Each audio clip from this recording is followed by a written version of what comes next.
Olá, eu sou Vilma Sampaio, trabalho no Centro de Transcrição a Braille do Instituto Municipal Helena de Poff e hoje nós vamos conversar um pouquinho sobre deficiência visual. O termo deficiência visual, ele abrange tanto a pessoa com cegueira quanto a pessoa com baixa visão. A cegueira, numa visão educacional, ela abrange a pessoa com ausência total de visão até a perda de projeção de luz. Já a baixa visão é um comprometimento da função visual em ambos os olhos e que não pode ser corrigida através de cirurgia, de óculos, de lentes de contato, e ela precisa ser realmente nos dois olhos. Então, se uma pessoa tem miopia, por exemplo, mesmo com grau elevado, grau 8, 10, 12, ela pode ser considerada uma pessoa com baixa visão?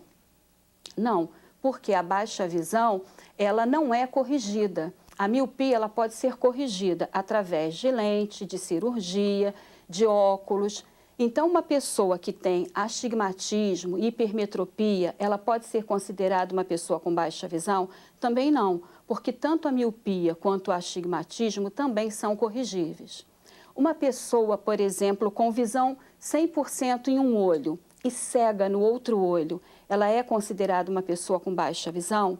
Também não, porque essa visão 100%, ela pode ser usada de forma funcional. Essa pessoa, ela pode participar de todas as atividades. É como se mais ou menos a visão de um olho compensasse a visão do outro olho. Baixa visão é um comprometimento do funcionamento visual em ambos os olhos. Mesmo depois de todas as cirurgias, o uso de óculos, o uso de lentes, o aluno ainda vai continuar precisando de um recurso a mais. Então, ele fez todas as operações, usou óculos, usou lente, mas mesmo assim ele ainda não enxerga bem, ele precisa de um recurso a mais. Então, ele é considerado um aluno com baixa visão. Tanto a miopia quanto a astigmatismo e hipermetropia são situações corrigíveis. A baixa visão pode aparecer devido a enfermidades, a traumatismos e diminui o campo visual, diminui a acuidade visual da pessoa. Ela tem dificuldade para perceber contrastes, dificuldade para a identificação das cores. O que vem a ser, então, a acuidade visual? A acuidade visual é a capacidade que eu tenho de distinguir os detalhes e as formas dos objetos. É uma visão mais detalhada, né? E o campo visual é tudo o que eu enxergo sem movimentar os meus olhos. Por exemplo, nesse momento, eu posso escolher um ponto fixo, olhar para ele, mas isso não impede que eu veja o que está acontecendo aqui ao meu lado. Eu vejo a minha mão direita, eu vejo a minha mão esquerda, não com a mesma nitidez com que eu vejo o ponto que eu foquei à minha frente, mas eu posso ver tudo que acontece aqui ao meu lado. Mais ou menos, o campo de visão de uma pessoa é de 180 graus. Tipos de visão. Nós temos a visão central e a visão periférica. A visão central é aquela que cai bem no centro da retina, numa área chamada mácula.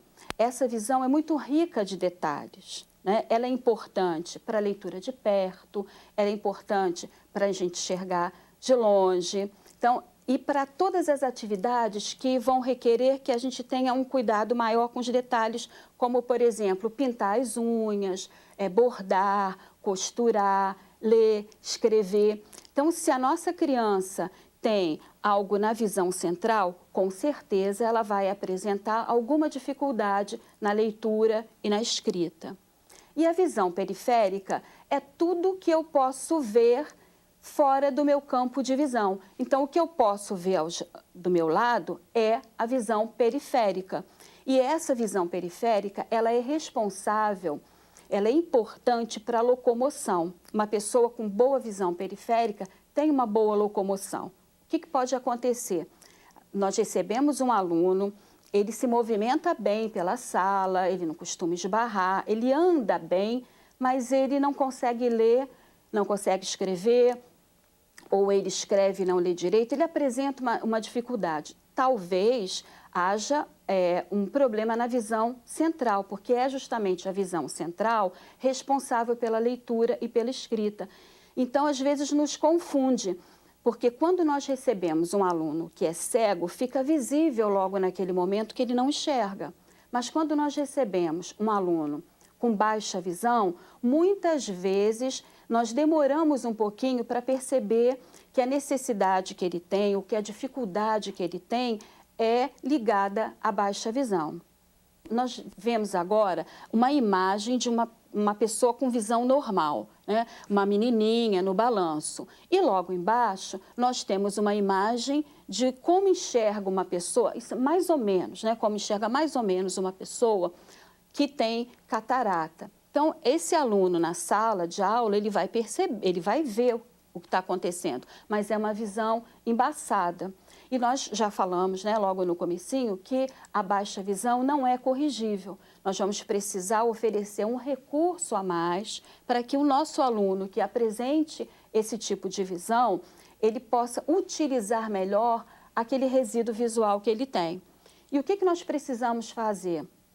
Deixar que esse aluno se aproxime bastante dos objetos para que ele possa perceber a forma dos objetos, conversar também com ele sobre o que ele está vendo. Ele precisa ter uma boa iluminação na leitura e na escrita, ou ele sentar perto da janela, com uma luz não incidindo direto no material que ele está usando, mas uma luminosidade que venha por trás, né, para não prejudicar a leitura e a escrita. E dependendo da situação do aluno, ele pode precisar também de um reforço a mais de iluminação, como uma luminária. Então, essas respostas nós vamos obter direto com o aluno, perguntando para ele, investigando, né? Nós podemos utilizar também para escrita, para leitura e para escrita, um porta-texto, que mais à frente nós vamos mostrar a imagem para que vocês entendam melhor. Um porta-texto é um suporte que vai facilitar a leitura desse aluno. Quando ele olha para o quadro, ele lê o que está escrito, volta a visão para o caderno, escreve e torna a voltar para o quadro, ele pode se perder e não achar mais em que lugar ele estava. O porta-texto ele vai facilitar, porque ele vai ficar em pé, né? O texto vai ficar em pé próximo ao aluno, esse suporte vai dar apoio para esse aluno.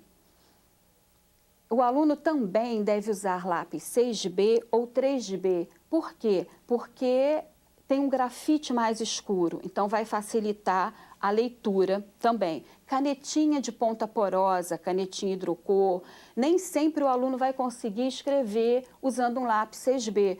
Às vezes ele vai precisar sempre usar uma canetinha de ponta porosa, caneta preta, né?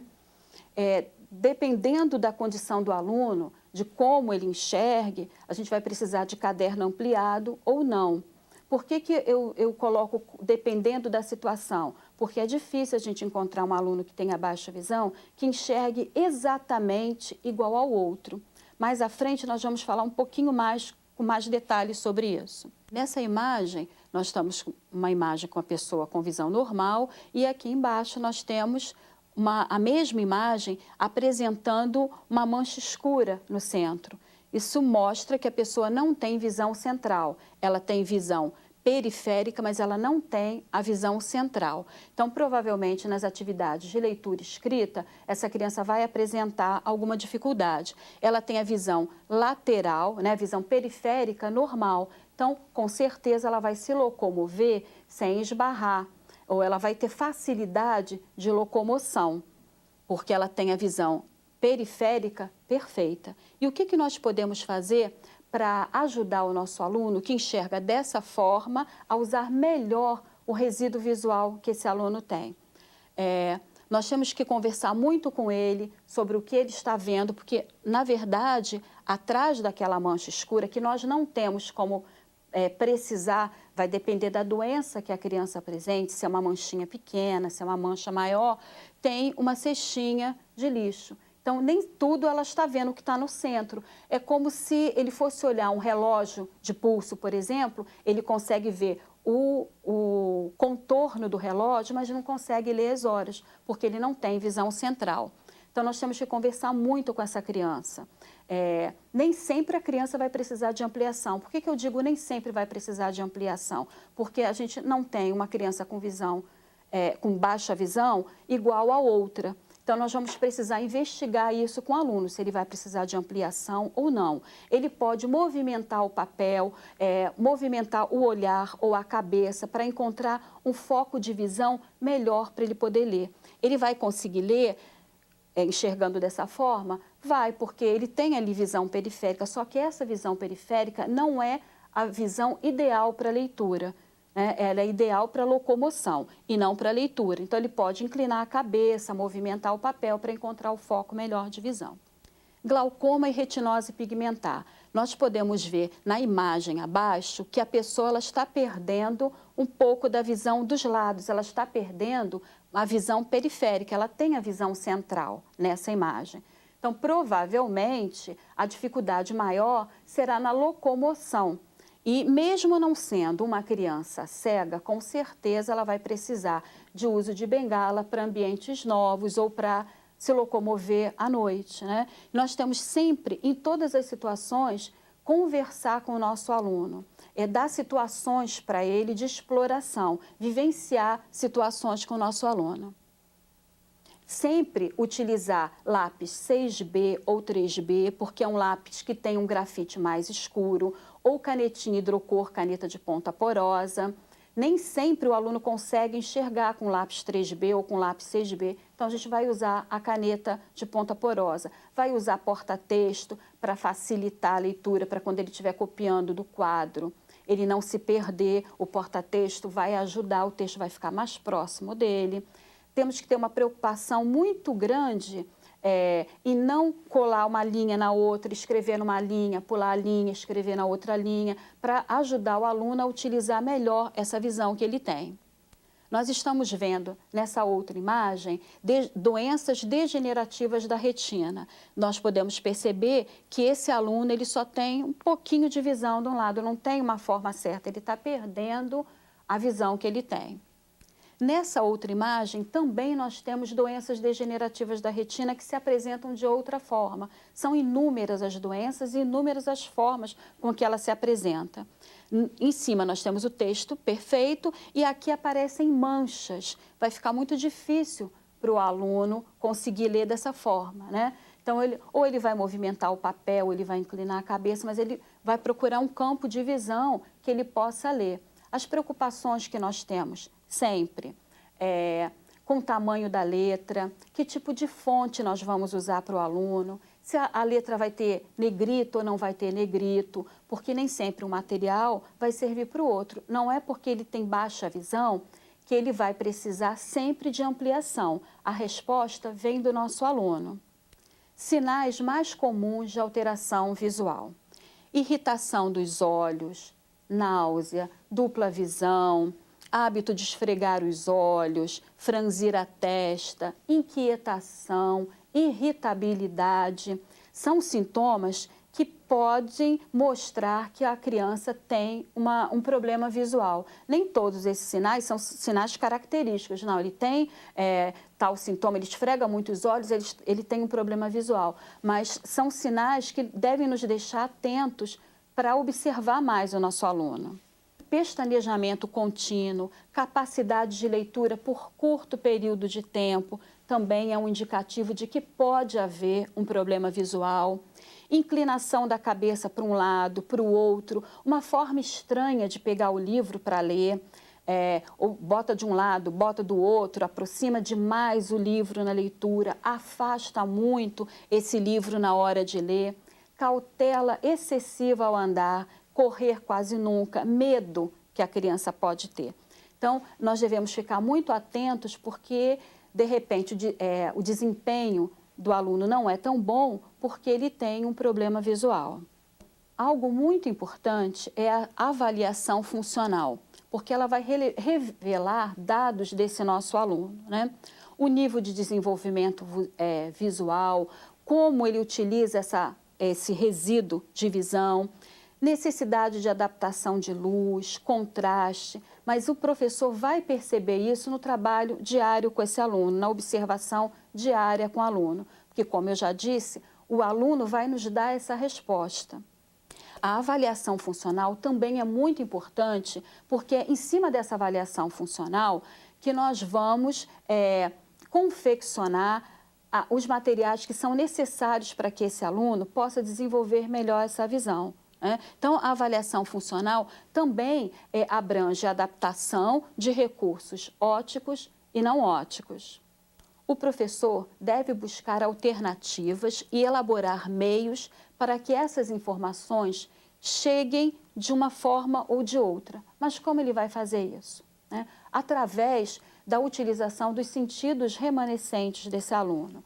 A audição, o tato, o olfato, o paladar, ele tem informações que são muito importantes para esse aluno. O que também é muito importante é que nós tenhamos a preocupação com o espaço físico, a organização desse espaço. Não mudar, por exemplo, os móveis da sala de lugar sem um aviso prévio, sem avisar o aluno. Porque se ele for cego, com certeza ele vai esbarrar. E se ele for baixa visão, ele também pode esbarrar nesses objetos. Então, a gente deve ter uma preocupação na hora de organizar o espaço e avisar caso a gente tenha que mudar ou não algum mobiliário de lugar. Não deixar portas entreabertas, porque isso pode ocasionar acidente. Não deixar janela também aberta para a parte de dentro, que possa oferecer algum risco para o aluno. Temos que nos preocupar também com o ambiente interno e externo, com a sinalização. Por exemplo, se eu tenho um aluno cego, que haja sinalização em braille. Para o aluno com baixa visão, corrimão com contraste, escadas com contraste. Cores que produzem bom contraste são amarelo e azul, preto e branco. Então, favorecer essa visão do aluno, oferecendo contraste. E sinalização em todos os ambientes. A aplicabilidade de tudo isso que nós falamos para o desenvolvimento do trabalho com deficiente visual, ela é uma junção do laudo oftalmológico e das observações que o professor fez sobre esse aluno. Nós sabemos que nem sempre nós vamos poder contar com o laudo oftalmológico, até porque nós precisamos de um especialista em baixa visão para que esse especialista nos dê mais detalhes sobre a visão desse aluno. Então, nem sempre nós vamos poder contar com isso, mas nós também não vamos ficar esperando que isso chegue para poder iniciar o trabalho. Nós vamos conseguir essas respostas com os nossos alunos, perguntando para ele como é que ele enxerga, quanto ele enxerga, sem o receio de perguntar, você está vendo isso? Não está vendo? Assim está melhor? Desse outro jeito você não viu? O aluno pode lhe dizer o quanto ele enxerga. A gente deve começar com um tamanho pequeno. Se ele já lê, a gente pode escrever uma letra, por exemplo, num tamanho pequeno, perguntar se ele está enxergando ou não, e a gente vai gradativamente aumentando até encontrar a fonte ideal para esse aluno. Porque se nós dermos para ele uma letra logo de início muito grande, com certeza ele vai conseguir ler, mas de repente não é a letra que promova um melhor conforto visual para ele. Ele pode ficar com cansaço visual porque ele está com uma letra grande demais, né? Existe também um outro fator, a ampliação exagerada nem sempre ela é funcional, porque se um aluno precisa de uma fonte muito grande, tipo 78, com certeza nós não vamos conseguir escrever nem uma frase numa folha. Então, o texto do aluno vai ficar com 10, 20, 15 folhas, 20 folhas, e provavelmente, quando ele conseguir ler todas essas folhas, ele não tem mais condição de fazer a interpretação daquilo que ele leu. Então, não é uma leitura funcional. A ampliação grande demais, ela não proporciona uma leitura funcional. Então, nós vamos precisar avaliar se não é o momento de desenvolver braille com esse aluno, porque ele pode ler, né, escrever e também saber braille. Nós sabemos que já é uma situação que envolve também a família, porque o pai tem o filho que enxerga e, de repente, eu vou dizer para ele, olha, eu acho melhor ele estudar braille, ele vai ter que aprender em braille. Nada disso, o braille é dado nesse momento como uma alternativa a mais, né? O aluno vai continuar, deve continuar, recebendo todos os seus materiais na fonte ampliada, né? Até porque ele pode, se a ampliação é muito grande, mas ele pode ler outdoor na rua, e ele tem que ter contato com a leitura e com a escrita, porque, na verdade, ele não é um aluno cego, ele é um aluno com baixa visão. A gente pode oferecer algo a mais para que ele tenha condição de uma leitura mais rápida, mais dinâmica, mais funcional. Acessibilidade ao conhecimento e ao currículo.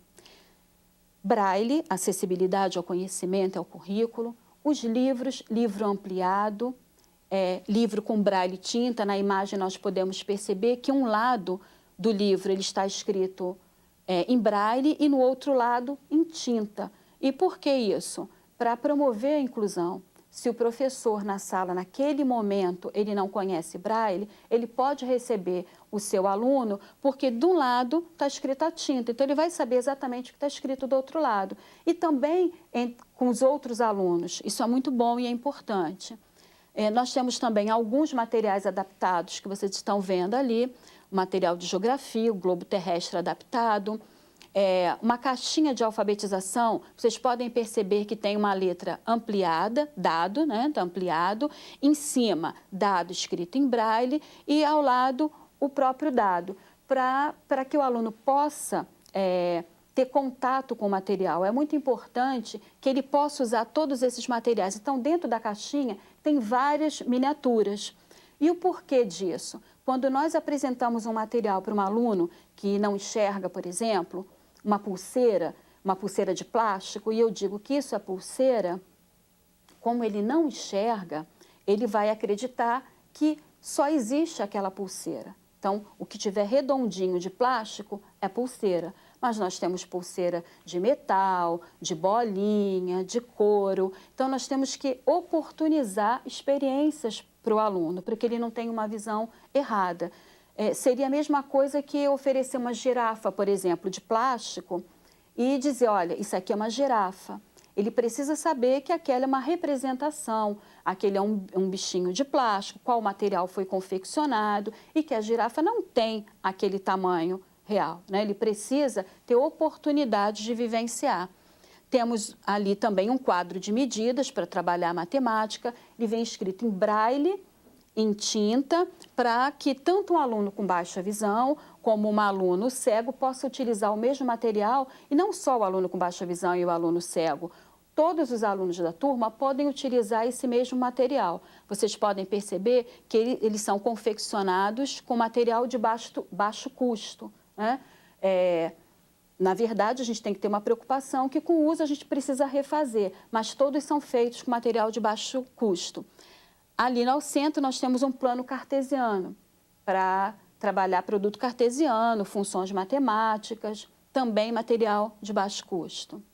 Mais em cima temos um jogo da memória tátil, que ele foi pensado para trabalhar com aluno cego, mas ele pode ser utilizado por todos da turma, não tem nenhuma diferença. Na verdade, todos esses materiais foram pensados para serem trabalhados com os alunos com deficiência visual, cego e baixa visão, mas vocês podem perceber que são materiais que podem ser utilizados por todos os alunos da turma. Nós temos aqui também, ali em cima, a foto da máquina de datilografia Braille, ao lado a impressora Braille, mas nós temos também como acesso ao conhecimento os softwares especializados, né? São softwares de voz, como DOSVox, JAWS, Virtual Vision, OpenBook, Magic, que é um software pensado exclusivamente para a pessoa com baixa visão, ele usa ampliação, amplia a letra. O DOSVox, por exemplo, foi pensado para a pessoa com deficiência visual cego. Ele é um software de voz e ele pode ser obtido gratuitamente na página da UFRJ. É só digitar DOSVox que vocês podem baixar o programa. E através do DOSVox, utilizar recursos da internet, por exemplo, todos os outros recursos, ler textos, tudo que é possível para uma pessoa que enxerga fazer, é possível fazer também com o DOSVox, uma pessoa cega. Os livros digitalizados e os recursos óticos e não óticos. Os auxílios não óticos, lápis 6B, lápis preto número 1, lápis 3B, canetinha de ponta grossa, né, a canetinha hidrocor, o posicionamento na sala de aula, pauta, caderno com pauta ampliada. Ali nós temos, para vocês verem, 2 cadernos, caderno com 4 centímetros horizontal, pauta fina, e o caderno vertical de 1,5 centímetro. Mas nós temos cadernos com 3 centímetros, 2,5, pauta fina, negrito, meia pauta. Isso vai depender da necessidade do seu aluno. E aqui no cantinho, nós estamos aqui uma imagem do porta-texto.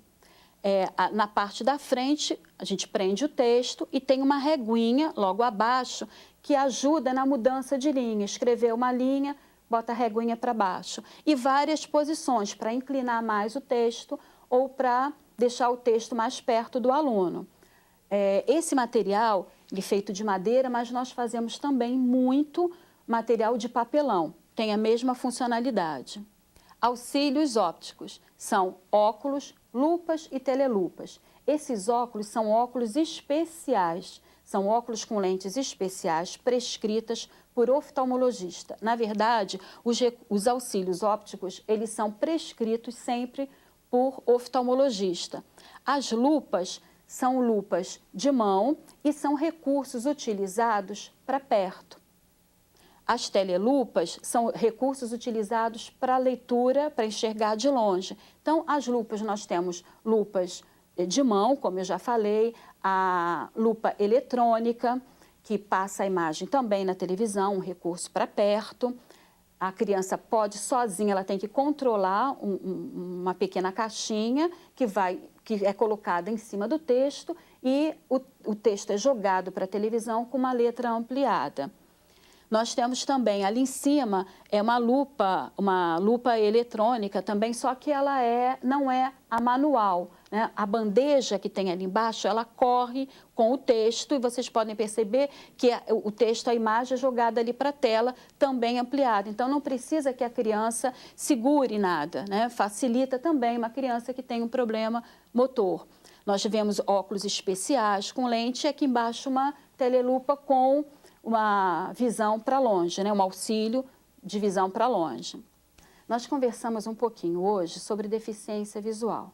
Sabemos que é só o início, mas nós estamos à disposição no Instituto Helena Antipoff para nós conversarmos um pouquinho mais sobre o nosso aluno. O que é importante lembrar é que deficiência não pode ser associado a incapacidade ou limitação, porque o que realmente faz a diferença são as oportunidades que nós proporcionamos a todos os nossos alunos.